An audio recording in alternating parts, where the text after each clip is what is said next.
আজ হলো মকর সংক্রান্তি বা পৌষ সংক্রান্তি। সারা দেশে আজকের দিনটি কিন্তু বিশেষ উৎসবের মরশুমে পালন করা হয়। মূলত শীতের বিদায়ক্ষণের সূচনা হয় আজকের দিনটি থেকে। আবার একই দিন থেকে নতুন মরশুমি চাষের শুরু হয় সারা দেশ জুড়ে। তবে আজকের এই উৎসবটি অর্থাৎ মকর সংক্রান্তিকে সারা দেশ জুড়ে বিভিন্ন প্রান্তে বিভিন্ন নামে উদযাপিত করা হয়। যেমন তামিলনাড়ুতে আজকের এই উৎসবটির নাম পোঙ্গল, আবার পাঞ্জাবে উৎসবটির নাম দেওয়া হয়েছে লোহরি। মকর সংক্রান্তি দিনটি নিয়ে নানা রকম ব্যাখ্যা পাওয়া যায়। এর বেশ কিছুই গ্রন্থিত রয়েছে আমাদের প্রাচীন পুরাণ এবং মহাকাব্যগুলোতে। পুরাণ মতে শনি মহারাজ সূর্য দেবতার সন্তান, কিন্তু কৃষ্ণবর্ণ হওয়ার কারণে শনি মহারাজ এবং স্ত্রী ছায়াকে ত্যাগ করেন সূর্যদেব। এরপর এক সময় তিনি কুষ্ঠরোগে আক্রান্ত হন।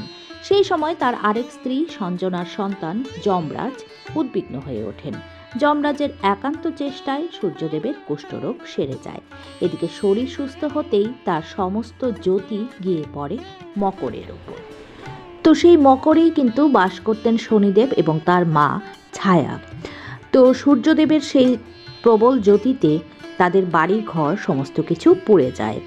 সৎ মা এবং সৎ ভাইয়ের এই অবস্থা দেখে ফের কাতর হয়ে পড়েন যমরাজ। তিনি সূর্যদেবের কাছে গিয়ে অনুরোধ করেন তাদেরকে ক্ষমা করে দিতে।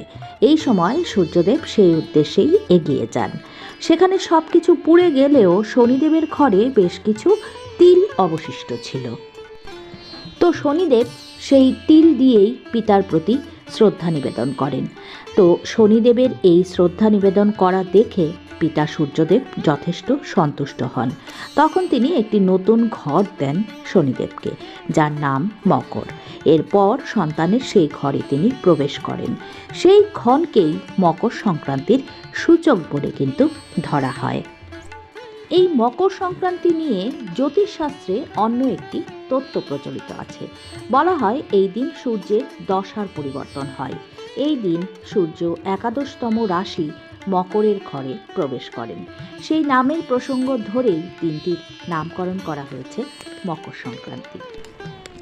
ভৌগোলিক নিরিখে মকর সংক্রান্তির তাৎপর্য আবার আলাদা।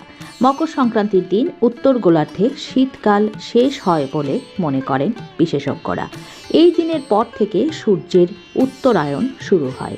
মকর সংক্রান্তির পর থেকে দিন ধীরে ধীরে বড় হতে থাকে। মকর সংক্রান্তির দিন সূর্য দেবতার উপাসনা করা হয়। এই দিন পুণ্যার্থীরা বিভিন্ন জলাশয়ে যেমন নদী, সমুদ্রে স্নান করে শুদ্ধ হন। এরপর করজোড়ে সূর্য দেবতার কাছে বিশেষ মন্ত্রপাঠ করে প্রার্থনা নিবেদন করেন। সংক্রান্তির বিশেষ ক্ষণে দান ধ্যানের মতো পুণ্যকর্ম করারও প্রচলন রয়েছে। এছাড়াও আকাশে ঘুড়ি ওড়ানো, তিল গুড় দিয়ে পিঠে পুলি সন্দেশ তৈরি করার রীতি তো রয়েইছে। এই দিন তিলের সন্দেশ তৈরি করার পেছনে বিশেষ কারণ রয়েছে। কথিত আছে তিলকে অমরত্বের প্রতীক চিহ্নিত করেছিলেন যমরাজ। সেই বিশ্বাসকে পাথেয় করেই এই দিন তিলের নানা পদ তৈরি করা হয়। গ্রামের দিকে এই দিনটা কিছুটা আলাদা। চাষিরা এই দিন চালের বিভিন্ন পদ তৈরি করেন। তাছাড়াও অনেক স্থানে গবাদি পশুদের প্রতিও পুজো নিবেদন করা হয়। তো মকর সংক্রান্তি নিয়ে আমার আজকের এই আলোচনা বন্ধুদের কেমন লাগলো কমেন্ট করে অবশ্যই জানাবেন। ভালো লাগলে ছোট্ট করে একটা লাইক করবেন, শেয়ার করবেন ভিডিওটা ফ্রেন্ডস অ্যান্ড ফ্যামিলির সঙ্গে, আর অবশ্যই কিন্তু সাবস্ক্রাইব করে আমার ছোট্ট চ্যানেলটার পাশে থাকবেন। তো মকর সংক্রান্তি বা পৌষ সংক্রান্তির অনেক অনেক শুভেচ্ছা জানিয়ে আজকের মতো বিদায় নিচ্ছি। ভালো থাকবেন, সুস্থ থাকবেন সবাই। নমস্কার।